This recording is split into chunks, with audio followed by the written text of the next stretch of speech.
All right. So, check, check. All right, cool.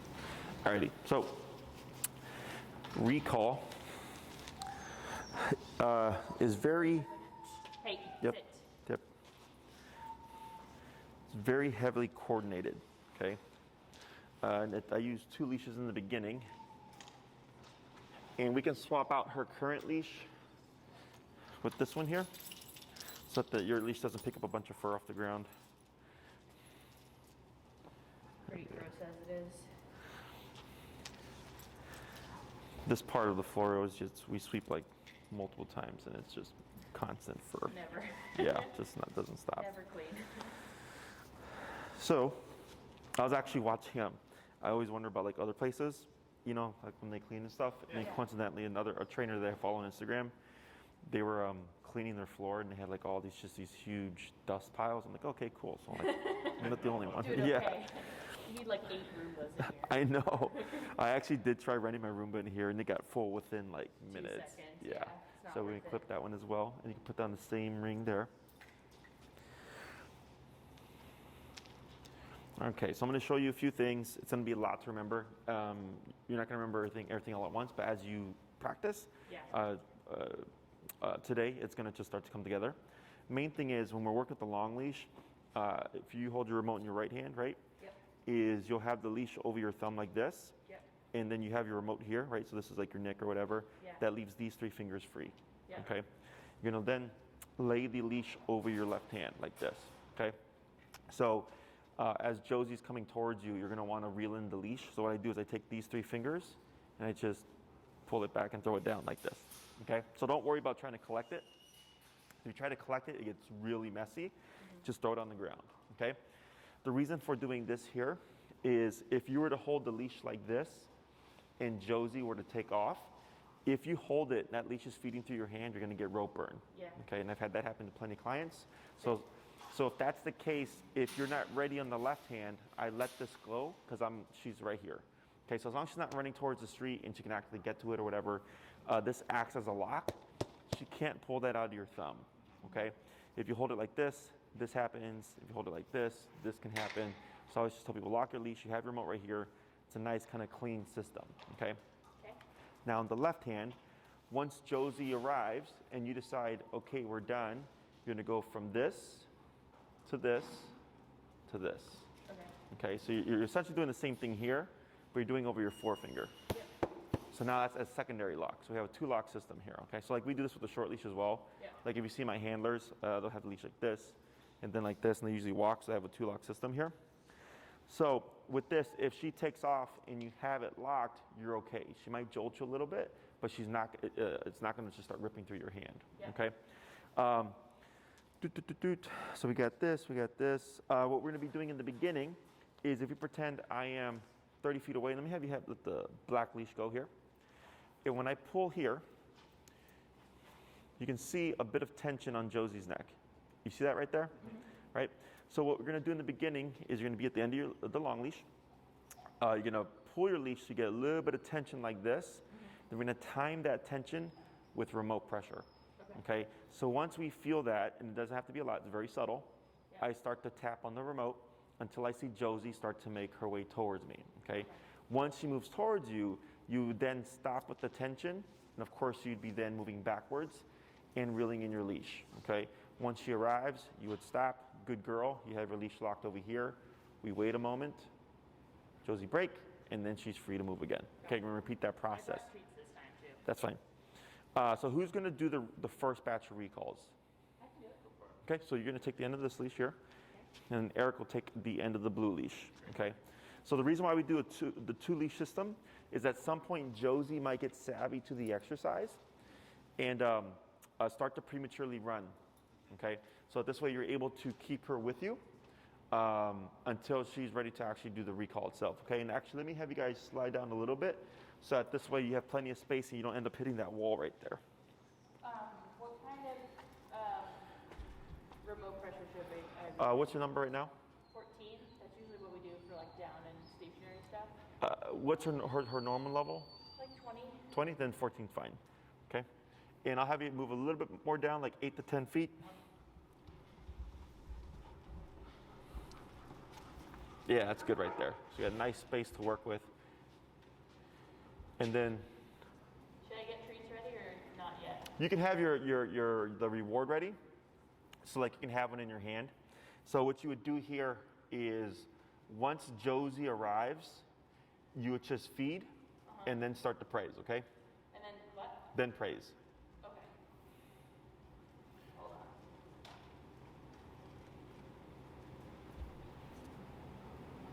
Shh. I'm watching you. Looked like he was thinking about peeing. Okay. So go ahead and we're gonna clear that black leash out from under her paw there.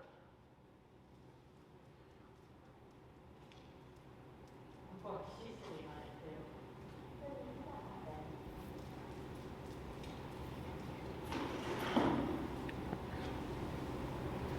Okay, so I'm just gonna. So now you're gonna reel in some leash so that you can get some tension in, right? And you'll start to feel it about like right there, right? Yeah. So now you're gonna tap, tap, tap, tap, tap. Go ahead and bump it. Tap, tap, tap. Now backwards. Now reel in your leash. Good. And then praise. There you go. Good job. That was so good. We're gonna repeat that a few more times. Now when you move backwards, I'm gonna have you move backwards about 3 to 5 steps. Okay. Okay? Yeah, actually moving backwards, correct. So once Josie starts to move towards you, that's when you start your movement back. Got it. Okay. We have been working a bit on come Mm-hmm. from like remotely where I'll have her sit and wait and then come towards me. Okay. No, I haven't been doing any remote pressure, but I have been trying to use the Just come get the, command. sure. Should I be trying to incorporate the command right now at all or no? So what we're doing here is like, let's say you did call Josie Yeah. and she came to you, like Yeah. that would be good, but it doesn't give you the opportunity to actually use the remote, right? So whenever we teach, like, so going to like the downs, last week, remember, we know she knows down, Yeah. but we removed the word and instead taught it with remote, Yeah. and then we layered in the word. Yeah. We're doing the same thing, but with the recall. Great. Okay, cool. All right.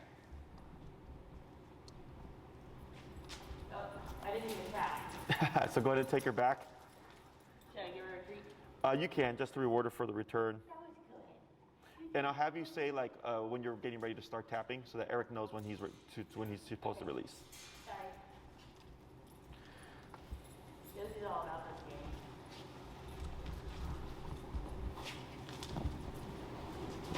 Cool. You guys okay? Right. So you see how she's already starting to prematurely. There we go. Yeah. And then let's grab that leash from her paws there.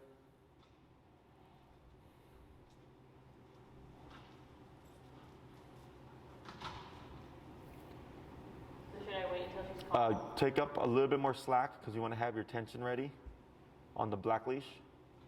Yeah. Right. And then now whenever you're ready, Ready now. tap, tap. Now backwards. Backwards. 1, 2, 3. That's good. Good job. Good job. Good. And repeat that a few more times. That was good. Go sit down.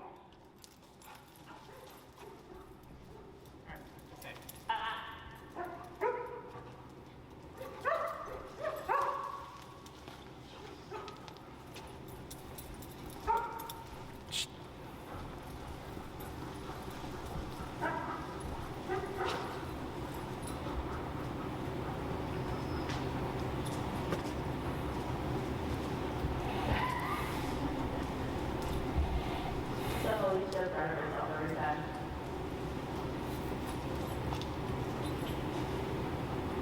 Ready? Tap, tap. Good. Good job. Good job. Nice work. Good. We're gonna do 2 more. Okay, go sit down.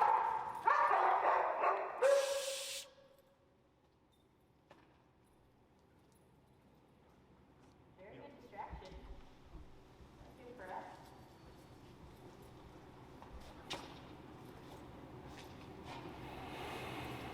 Oh. Will you detangle this out?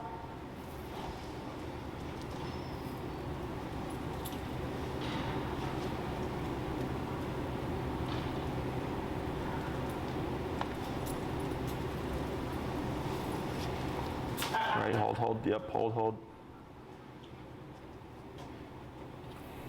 Okay, tap now. Tap. There you go. Now backwards. Good job. Good. Good job. Nice work. That was good. Okay. Good. We're gonna do one more. Go see that.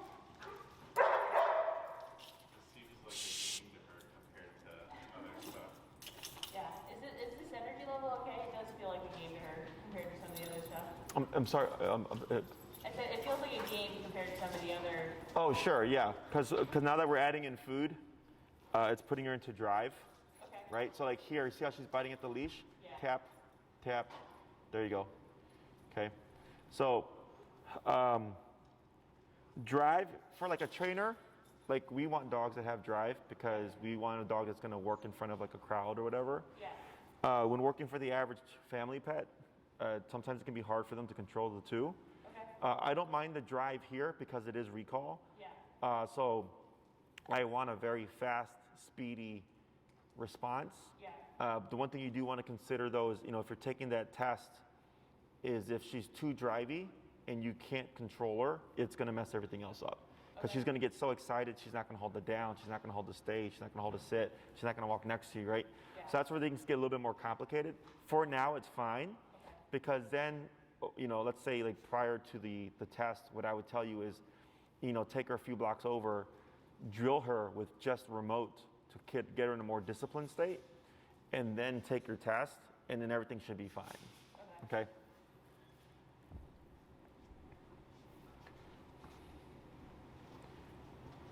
Right, hold. Good, Good job. Nice work. good. So now what we're gonna do here is we're gonna repeat that exercise, except when she lands, you're gonna start having her automatically sit. Okay? Now you're not gonna cue the word sit. Okay. Once Josie arrives, I'm gonna have you tap a couple of times. I'm gonna see if she'll do it in response to the tap. If she does, once she sits, then you're gonna reward. Okay. So we're gonna delay the reward a little bit.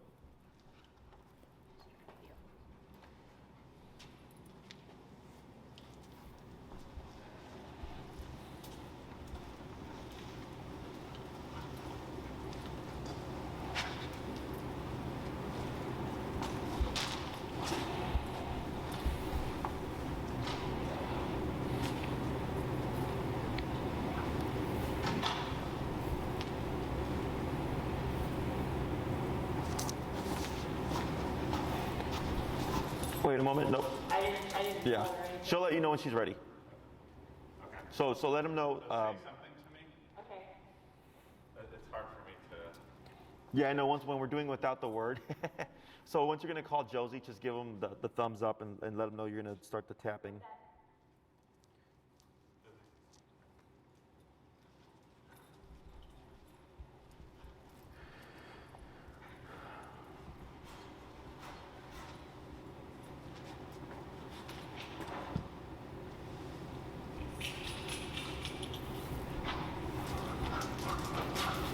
So here, as he's pulling, tap, because we're gonna settle her. There we go. Wait a moment. Tap.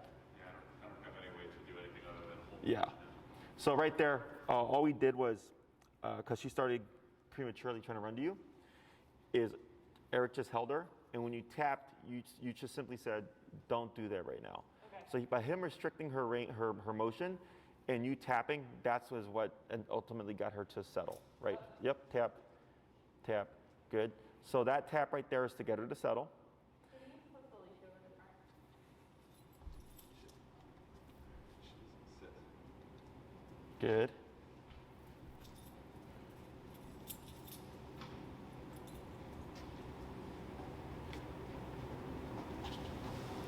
Right, tap, to settle her, right, there you go.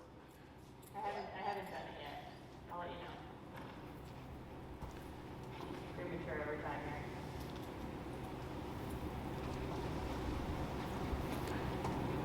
All right, All right, now I'm gonna do it. yep, tap, now backwards. Hold right there. And feet, there you go, Good okay. job. I didn't do a tap to have her sit. Should I have? If she sits by herself, that's fine. Great. Yeah, if she doesn't sit, you'll tap. Either way, you're still gonna reward once she does sit, okay? Break. Break. We're gonna try that 4 more times. Go see Dad.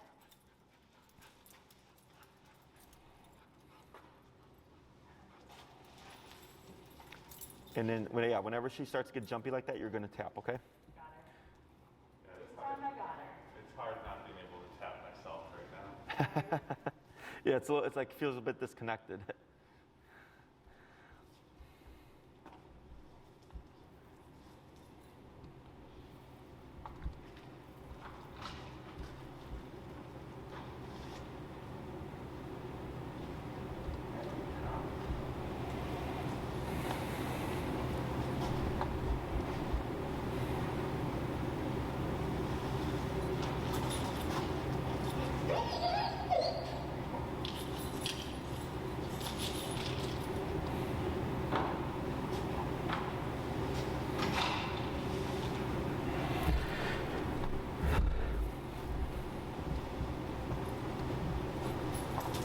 Right, tap to settle her. Good.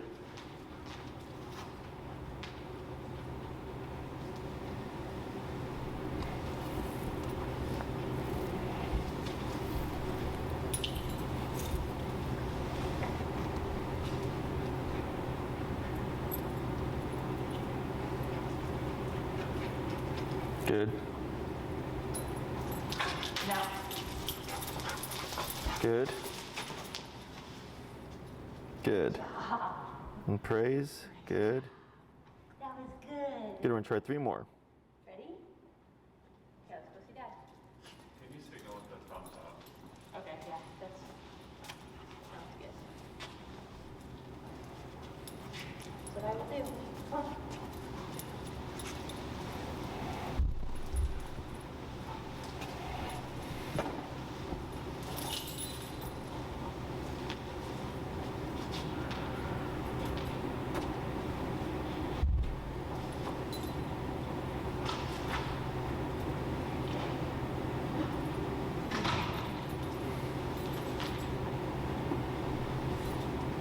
Right. Good.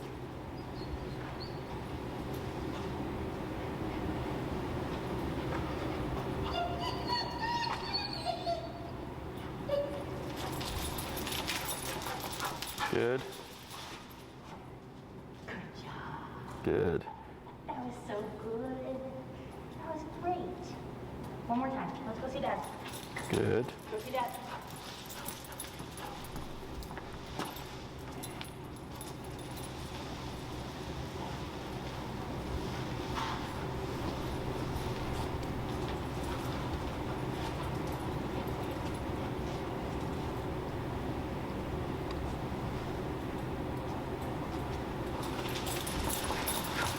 Good.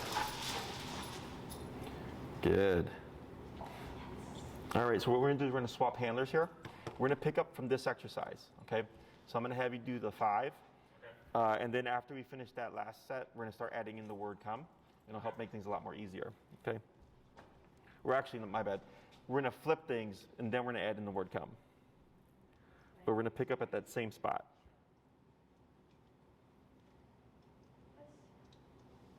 I'll take this.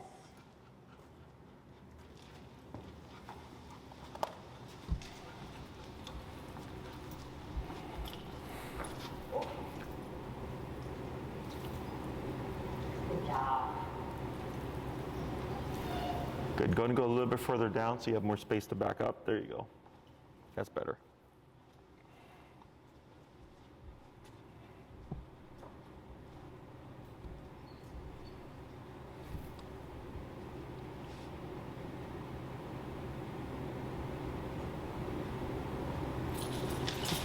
Good.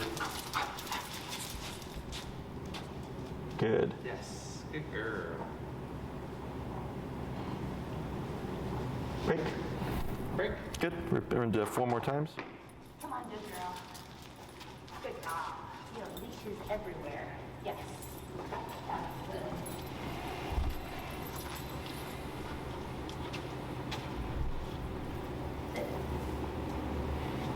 Yes, good job.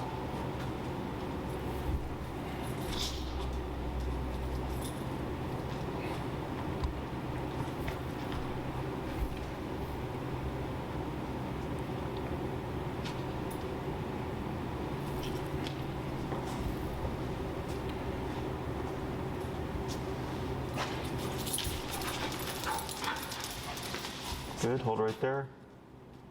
Good. Yes, good job. Good job. Break. Good. I'm gonna do 3 more. Good job. Did you get a cookie from I'm that? not gonna do it with the food right now. It's too complicated for You me. don't want to do it? Like, I can't follow all 3 steps. It's a lot of stuff in it. I have a lady right now, she's training 2 dogs. And she kept insisting on using food, and I told her, trust me, it's gonna make things a little too complicated.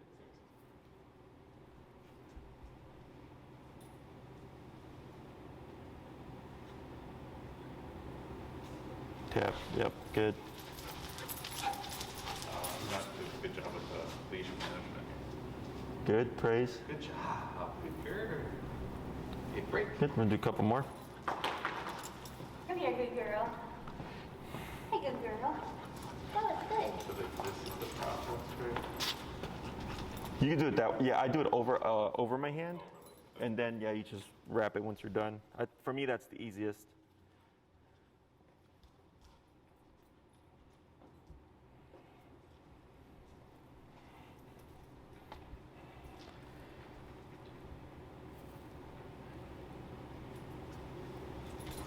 Good.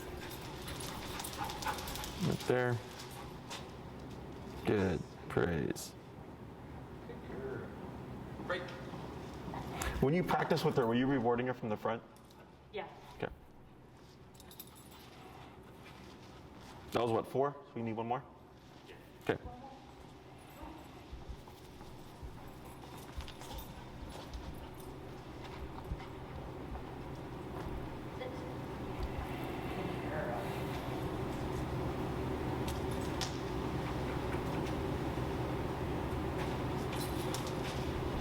Right.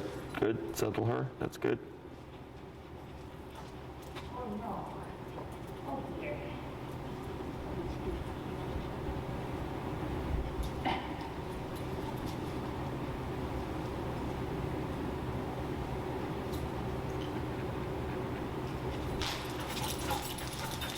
Good. Good. Praise. Good job. Very good. So what we're going to do here is we're going to flip things. And so you'll be holding Josie, and instead of starting the tapping and the backing, you're actually going to be standing still. You're going to leave the leash alone. You're going to tap first. And we're going to see if Josie starts to respond to the tap. If she doesn't respond by the 2nd to 3rd tap, you're going to keep tapping and then start backing up with reeling in the leash, okay? If she starts running towards you, as a default, you will always back up, and I'll explain that more later. But for this one, to initiate it, instead of the pull with the tap, it's going to be the tap by itself, and the pull will kick in afterwards if she's not responding to it. Okay. Okay? Let me reset this dog for you. Come on.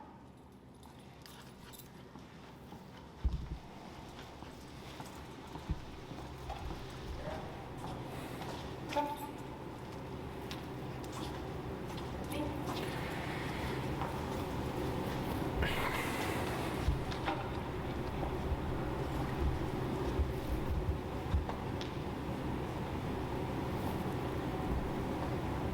I just say when she comes to me.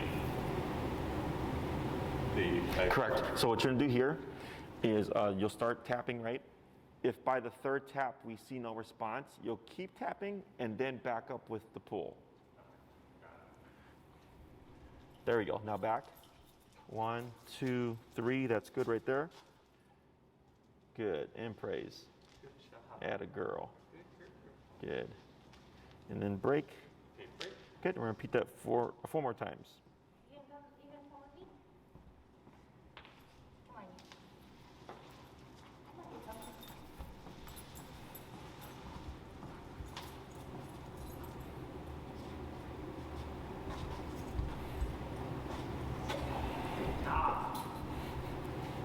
Are you getting tired? Just sit. Good. Right. Good. Very good. Good girl. Very good. Okay, break. And what are we at right now? We're at 18 or something? We're at 19. 19? Okay. And should come on 1 tap. Yeah, I heard the click and I saw her respond right away, so that's good.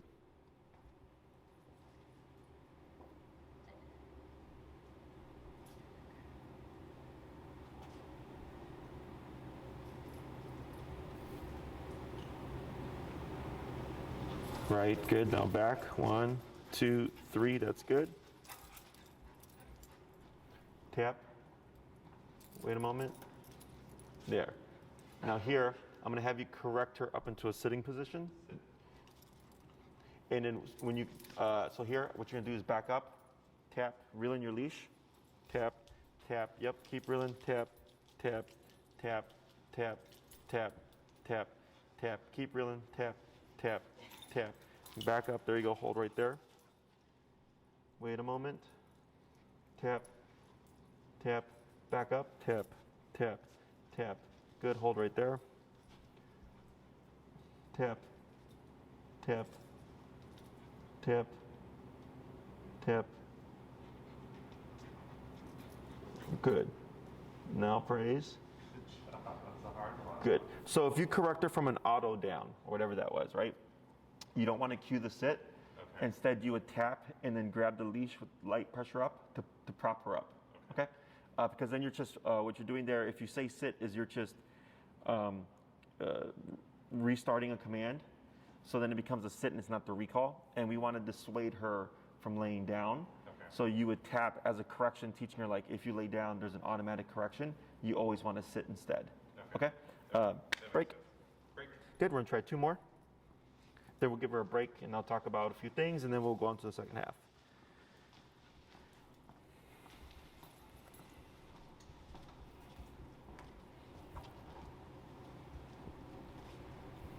What are you doing? Okay.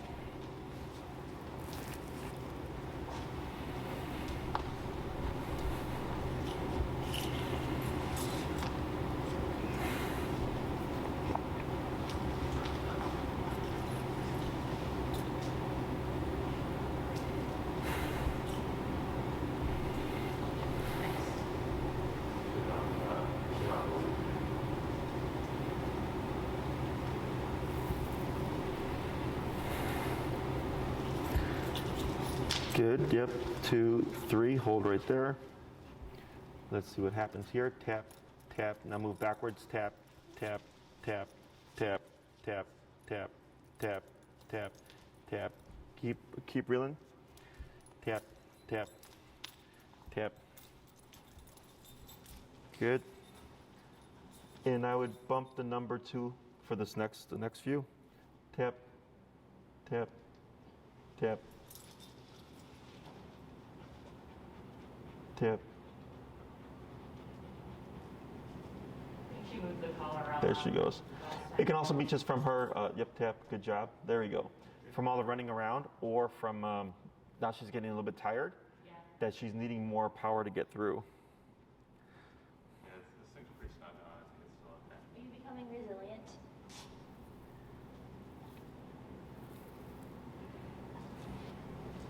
Good, break. Break. We'll do 1 more.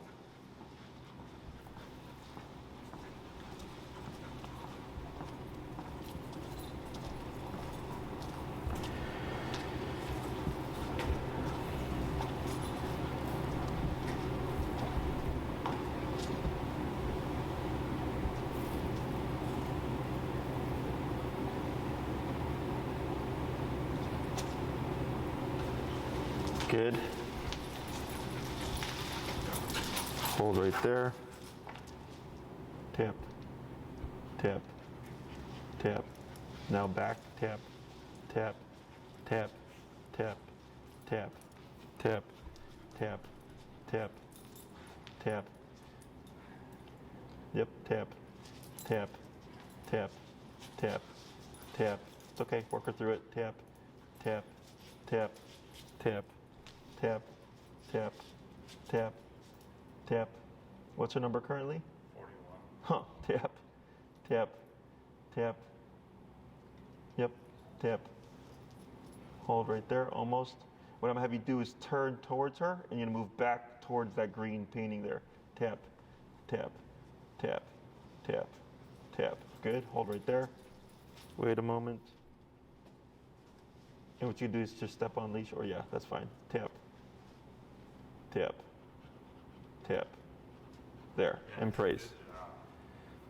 Good. We'll go ahead and bring her to the middle here, and then we're going to give her some break, let her catch her breath there. And I'm going to talk about just all that stuff that just happened there, okay?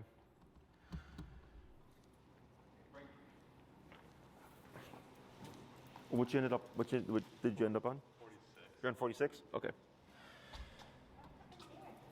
So, a couple of things, either from running around and the collar jostling, you know, it moves the fur and all that stuff, or just from excitement or her getting tired. The original, like, 18, 19, whatever that we're using, because I remember when you first started, I heard your click, and then right away she'd start running towards you. But then towards the end, she started to offshoot a bit. So for those last three consistently, she started to wander off, right? Yeah. So this is why, of course, we use the long leash, and also why I do the reeling in. So if I call Josie, let's say we're at a park, right? I have plenty of space. I call Josie. She's on the long leash. She comes to me, but decides to run off. If I don't shorten it, I'm just essentially giving her 30 feet to go off the other way, right? So to make things easier in the beginning, both for myself and Josie, I reel in that leash. So like if she does try to wander off, it's only 10 feet or 15 feet, much easier to correct, right? Towards the end here, when she got away from you, I had you pivot to face her and then move back. So with this exercise, in the beginning, they were all straight to you because she has some familiarity with the recall. That's why I asked if you feed her from the front, because she was always landing right here, right? Which isn't a bad thing. But realistically speaking, when you're outside, it may not be that direct, okay? So the reason why we do the movement back is usually when people call their dogs, like the dog park or something, and they complain about their recall, they'll tell me, Jesse, I call my dog at the dog park, the dog will look at me, but they won't come. And I'm like, well, yeah, because, and I'll ask them, like, are you standing still? And they say, yes. I'm like, it's because you've got the dog's attention, right? They're looking at you and they go, what? And they just see you standing there, so there's nothing interesting going on, that they just go back to playing, right?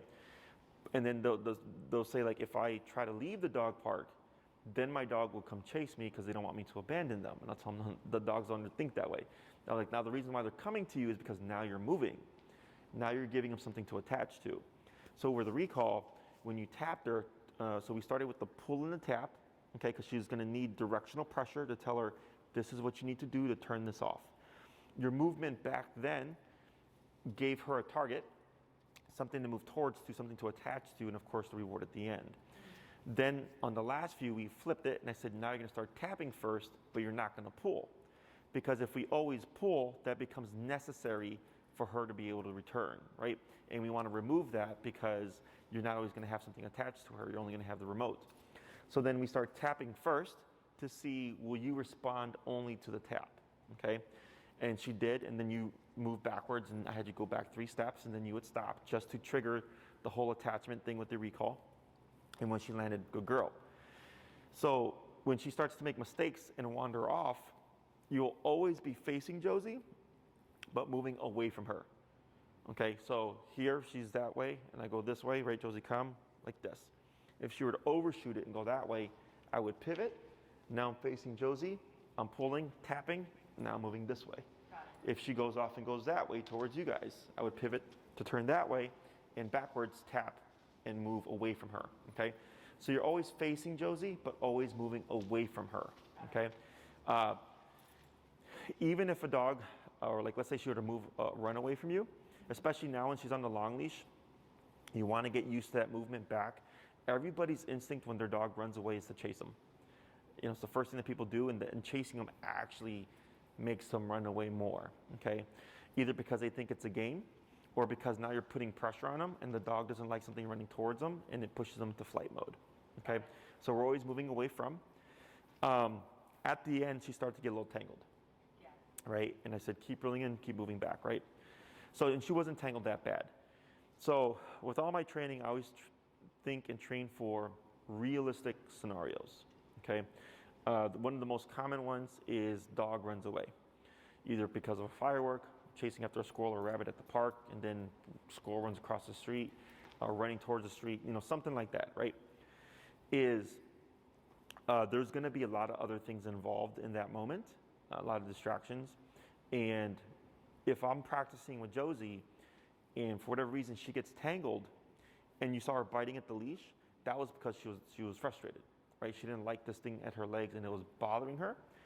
And I understand that she's tangled, but in my mind, I'm going, well, realistically speaking, there's going to be other things involved that she has to think that whatever it is that's bothering me is not as important as the fact of me returning, okay? And that's where we keep increasing the power, moving back, and we force the return, and we force her to think the leash doesn't matter anymore.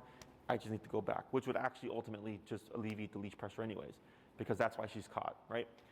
So if you're working with Josie and you see her get tangled, keep moving back, keep pulling, keep remoting, but you have to be, we don't have a whole ton of space here, but like if you're out at the park and you have that open space, you want to be very assertive with that movement, because that's really what holds the dog back, is the person typically will move in, or they'll let the leash slack go, which I think you did originally. I think you had thrown it down because you're trying to alleviate the situation when really you're trying to work her through the situation, right?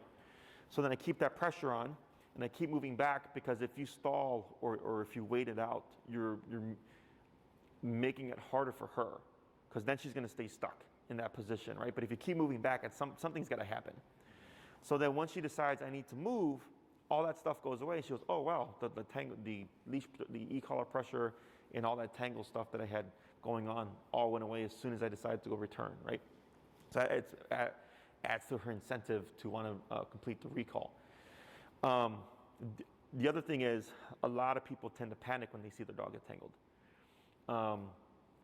And if you're in a realistic scenario, and let's say Josie's at the park and someone sets up a firework and she got flighty and she started to run, she's panicking. And then if it's your first time in a situation like that, you're probably panicking, right? And then you're not thinking clearly with the remote and stuff. So I've had plenty of people, very similar situation, where they start to panic, and you'll hear me in the back of the video going like, pull, pull, pull, tap, tap, tap, right?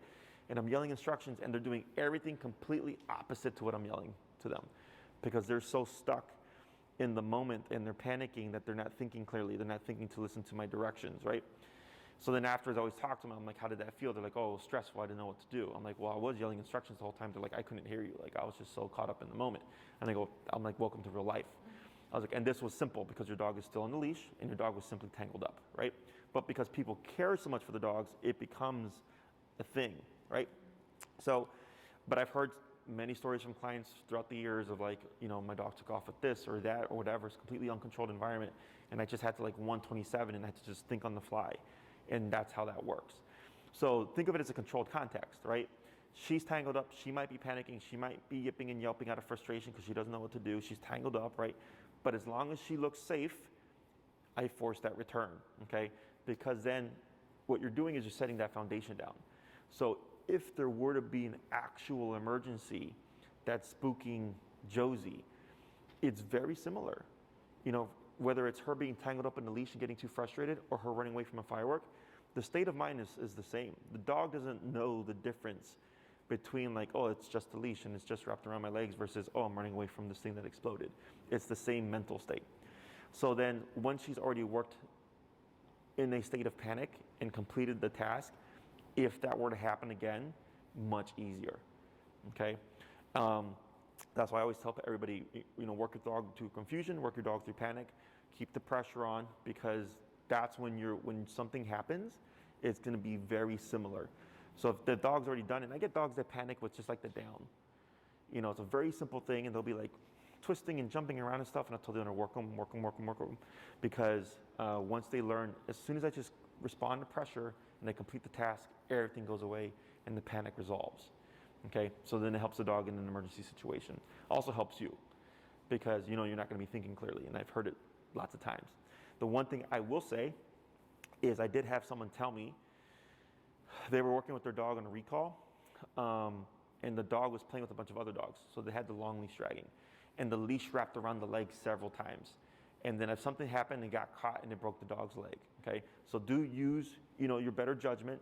If it looks too spotty, stop, resolve the pressure, move the leash, reset, okay? But like right there, I think it was just like the one wrap around the back of her leg, so she really should just caught right here, that I'm like, nothing's gonna happen here, okay? But do be mindful of that. The way we're practicing the recall right now is not realistic. Okay, no one's going to be holding Josie for you. She's not going to be waiting for you for the recall, right? So going back to earlier when you said I've been doing recall from stay. Okay, now I actually don't recommend that people do recall from stay for a couple of reasons. Not that you can't, but I'll just give you the explanation. And then if you want to practice that way, you just have to change a few things. Sure. The main thing is it's not realistic, right? Because Josie's not going to be sitting still for you. Now I think in the ESA test, I think the dog is stationary, okay, when you do that recall. Or the therapy dog test, I'm sorry. I was talking to somebody earlier about ESA. So the other reason is we create the habit of they're going to anticipate the recall. So what most people do is, they'll like stay their dog here. And when they're walking over here, let's say they'll like go to this distance exactly.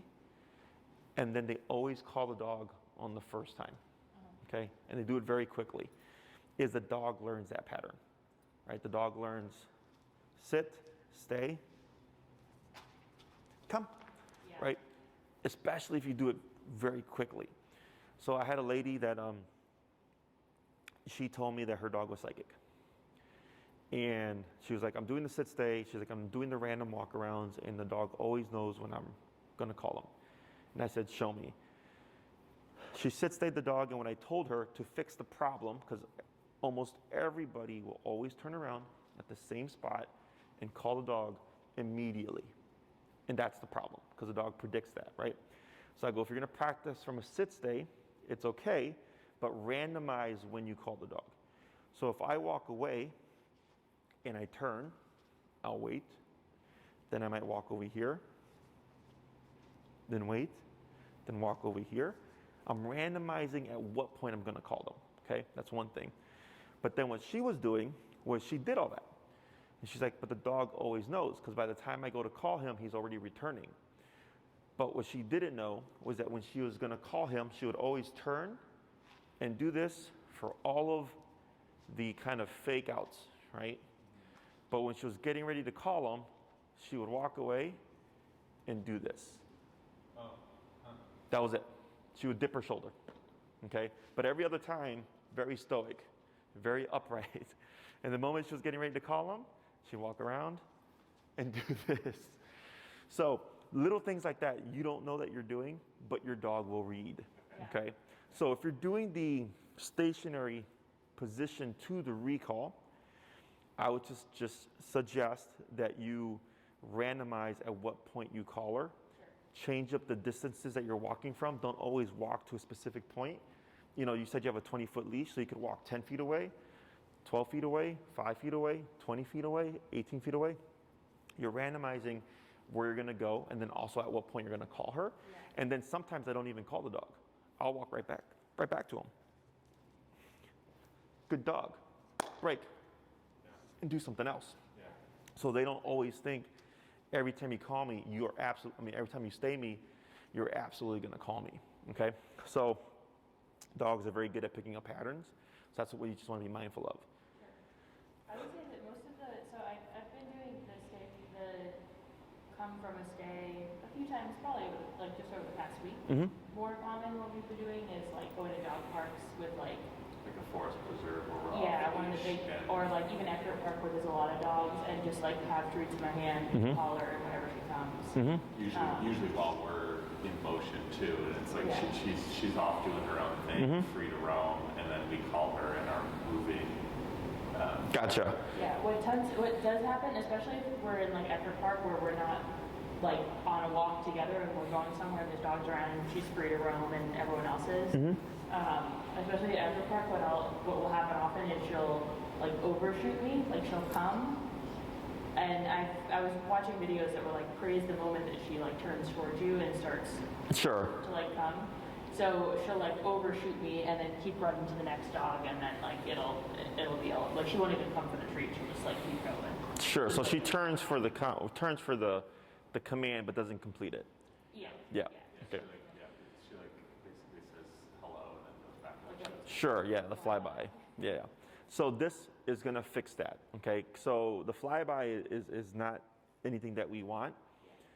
It's supposed to be a direct return to you. So earlier when I pointed out, do you feed here when you practice, is because most dogs will land anywhere, okay? The right, left, front, back, between your legs when they don't have a target, okay? So as soon as I started seeing her landing straight in front of him, I'm thinking like, okay, cool. Like she's got a foundation, which is fine. It just makes it more strict. I personally don't care where the dog lands. What I care about is that the dog lands in my immediate space, within 1 to 2 feet of me. Yep. Okay, so her having a target,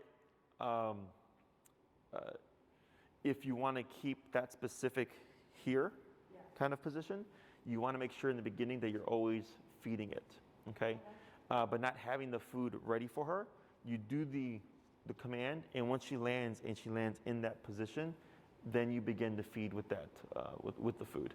Okay, so in the beginning we started with a target to condition the behavior, and then I start to wean away the target, and then once the behavior is set, then I reinforce afterwards. Okay, because that's why with yours towards the end, because the food, it was too much. She started to veer off a bit.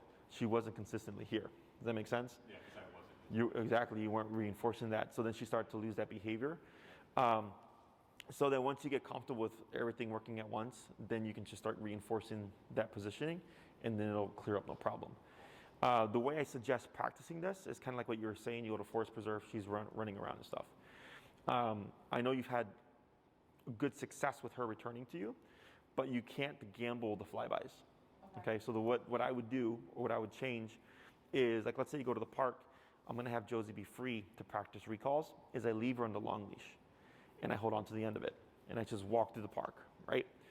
So this way, if Josie does fly by, remember you're shortening the leash, so now you have to pivot, and you start remoting. We wouldn't call her again, because you already called her once. She just overdid it to correct the flybys. So then she starts to learn a more direct approach. Okay, so the recall should be Josie come, boom, here, okay, in my immediate space right off the bat. But if we take her without the leash and we call her and she starts running towards you and she flies by, you have no means of forcing the return and correcting that problem. So it's going to be a forever thing. Okay, so you want to distinguish between when you're going to practice your recalls and when you're just going to go for a leisurely stroll. Okay. In the beginning, when you're doing the recall practice, I suggest you don't call her, okay? Because let's say you're doing a practice where you're trying to fix the flybys and make it more direct, but then you're putting in like these more casual strolls where you practice with her. And I'm sorry, not that you practice, these more casual strolls where you throw in an occasional recall, but then you get the overshoots, you're gonna get a gambler, okay? So dogs are all about consistency. Yeah. So if I always reward every time she comes to me and she sits, that consistency of being rewarded for the auto sit is what's going to create the auto sit, right? But if I start doing that and not reinforcing the auto sit, either with positive or negative, it's going to start to go away, okay? So if we do the casual stroll and I go, Josie, come, and she comes to me flying, which is great, but then goes bye and keeps going, it's going to start to work against the other stuff, okay? So what I do in those moments instead is you can use a different kind of cue or a different kind of movement, like crouching down a lot of times will draw dogs to you that are away from what the come looks like. Because come looks like this. Josie, come. 1, 2, 3. She's here. Good girl. Okay, that's the visual for the recall. But if you're like, hey, Josie, and you crouch down, it's very different. They both technically do the same thing, but if she flies by with the crouch, I'm not really bothered by it because it's not the recall visual. Does that make sense? Yeah. So this way you can still do both. When practicing with the recall, I like to practice, does she have any prey drive? Not really. No? Okay, it's dogs. She like doesn't really, she's not even that interested in balls. It's dogs. Gotcha. Every once in a while, we can, like if there's no other distractions, we can get her to fetch a few times, but like worst retriever. Gotcha. She's got like stuffed animal toys at home. She likes to thrash around. She's a thrasher. Squeak and stuff. Sure. So what you can do is there a dog park? Like I know, like for instance, here there's Horner Park. Have you ever been to Horner? So it's this huge park, probably as big as Oz Park, if not bigger. And at the southwest corner, there's a dog park. It's pretty massive. But so it's the dog park, and then there's the rest of the park behind it. So I would go there with clients, and we'd have the dog, and they'd be running up and down the fence where the dogs were playing as a distraction, and we could practice the recall from the fence. You know, so we had dogs to use without having to be in the midst of the dogs playing, okay? So you have something to distract her. I have other clients that do practice with other dogs, but I'll tell them like in smaller groups, you know, like a group of 2 to 3 dogs, like if there's like a little neighborhood lot that, you know, their neighbors go to, whatever, to play with, or to put their dogs to play, so their dogs don't get tangled up. Because if you have one dog on a long leash and like 10 dogs running around, that's where all the entanglement stuff can become an issue. Otherwise, you know, if she likes to like go and explore, and I put her on the long leash, Josie, break, and I just meander with her, let her be a dog, sniff, pee, poop, roll around, jump on trees, and all that stuff. And then if you see her get really distracted, I'll just kind of sneak away, wait a moment, let her really get involved with whatever that distraction is, whether it's a dog off in the distance or something. And a couple of minutes into that behavior, Josie, come.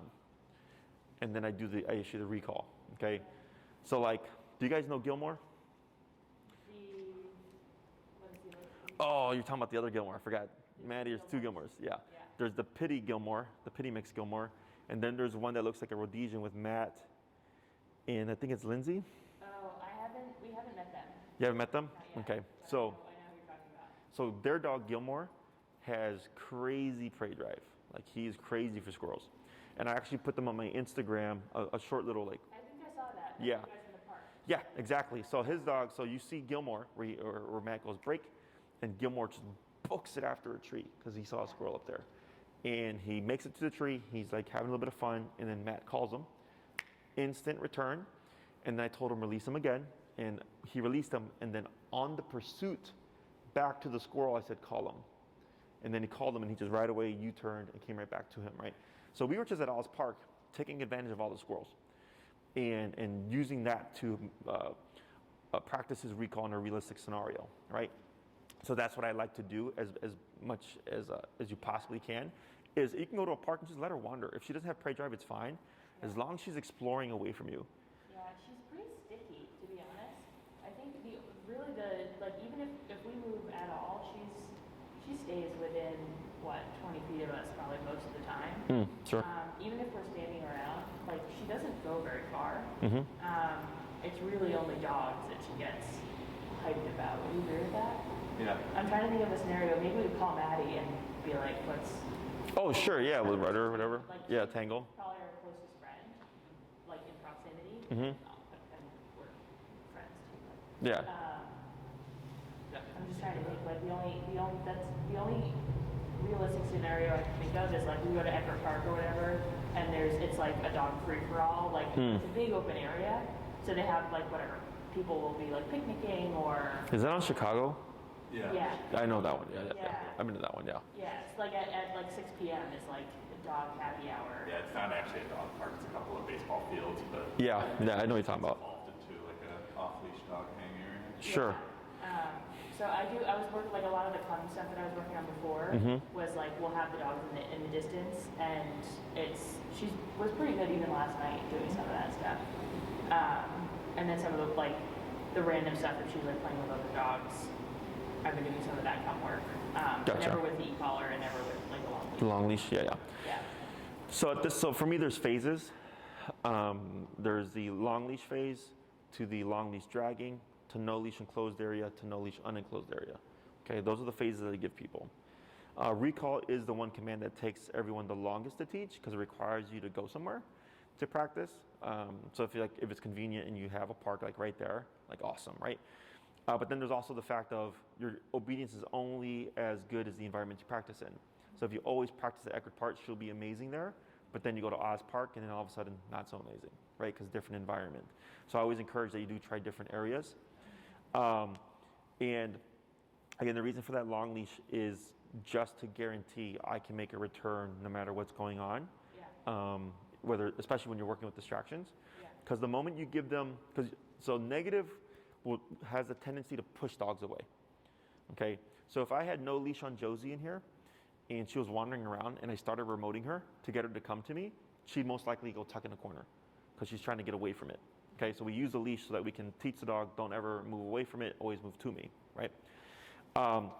But then if you remove the leash too early and you're trying to condition the recall with the remote, because then she has more options, because she knows that you don't have that leash that kind of tethers you to her, you're going to start to see her try to move away, okay? So we always want to condition the dog that flight response is not an option. The only response is always to return, right? At this stage, every time you call her, we're going to do some more reps here using the word come, is you always want to get at least one tap in when you call Josie, okay, in the beginning. Because what happens is, let's say you call Josie, at some point she turns really quickly, she's returning to you, and then you tap too late. What do you think happens? She feels like she thinks she's doing the wrong thing. Correct. And then what might happen? Yep, she's going the other way. Okay, I see it happen all the time. So since we're in the long leash phase, this is where we talk about proofing. So we have training, we have proofing. Training is teaching the behavior. We just train Josie how to return using the e-collar. Then we have proofing, which is I do a lot of things intentionally that I know are going to either confuse the dog or cause the dog to panic. One of them being every time I call them, I remote them. Because at some point I'm going to tap them too late. They're going to get confused. They're going to try to run away. But they're on the long leash still. I can keep remoting, use the pressure, make them return, and I can proof that behavior. And the dog goes, oh, you tapped me too late, but it's still meant to return to you. Okay? So every time you call her, you're going to use that remote at least one hit during the return. Okay? If you see her take the tap and then run off, you just keep tapping. We wouldn't repeat the command. Just keep tapping, use the leash pressure, move backwards to get her to complete the task, kind of like what you did at the end there when she started to deviate, and you make her come to you 100% of the way. Sometimes the dog will land like a little bit off, like a few feet. A lot of people will walk over. Good dog. I don't do that. Okay? If she lands outside of that 1 to 2 foot bubble and she's over there, I turn to face her, tapping, moving away. Okay? Because if you allow that kind of spaced out return, you're going to get the flybys. Okay? Or you'll see her start to slow down, like she's going to stop, and then boom, take off again. Okay? So that's why we always, I insist on the dog in my immediate space, because you're much less likely to see that, and you're less likely to see her come and go, right? Especially if she's playing, you call her back, she comes back, hey, I'm here, let me go play with my friends, right? Being this strict also helps prevent that problem. Okay, questions? Not yet. All right, so what we're gonna do now, same process, except now we're gonna start adding in the word come, okay?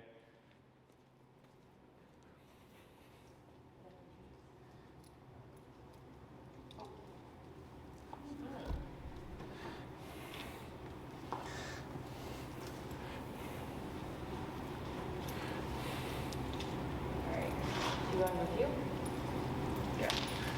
So what you're gonna do here is you're gonna say, Josie come, immediately tap, and then the backwards, everything else stays the same except you're saying Josie come first, then all the other stuff.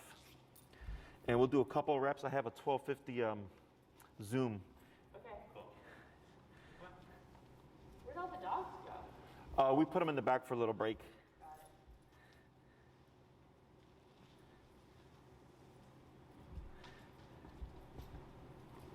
So tap immediately, and then don't tap on the when she's heading my way. So Josie come, and then immediately tap, regardless of what she's doing. Okay. Yeah, hold, yep.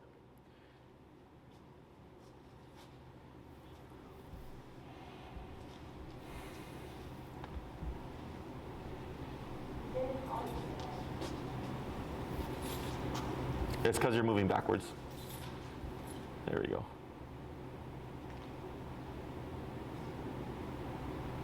Josie, come. Tap back. Hold right there. Good, praise. Good, break. Break. Good, we're gonna try, see if we can get 2 more in. Good job. Go see Dad. Come on.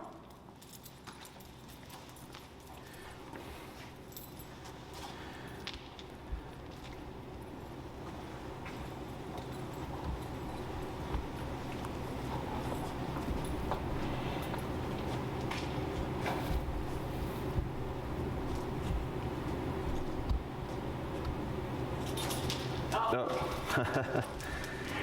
You gave me the signal. What? You gave me the thumbs up. I know, I did.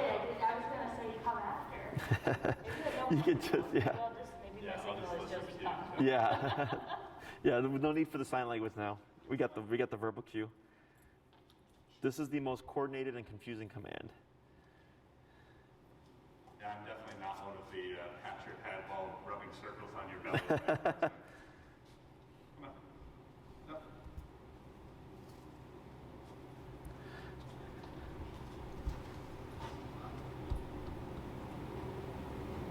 Does it come? Now back, 1, 2, 3, that's good. Good. And one more. That was good. Come on. I think we both need to get, you're better at it than I am, but I need to get better at like tightening it, like reeling in the leash while she's tying. It takes a bit of practice. I imagine detangling will be much less likely once we get better at that.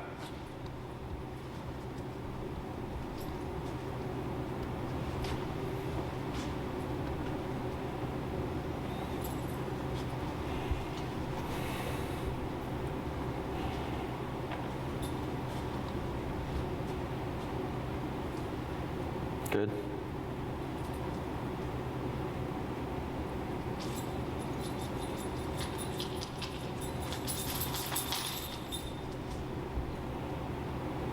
Does it come? That's good. Good job. Good. Nice.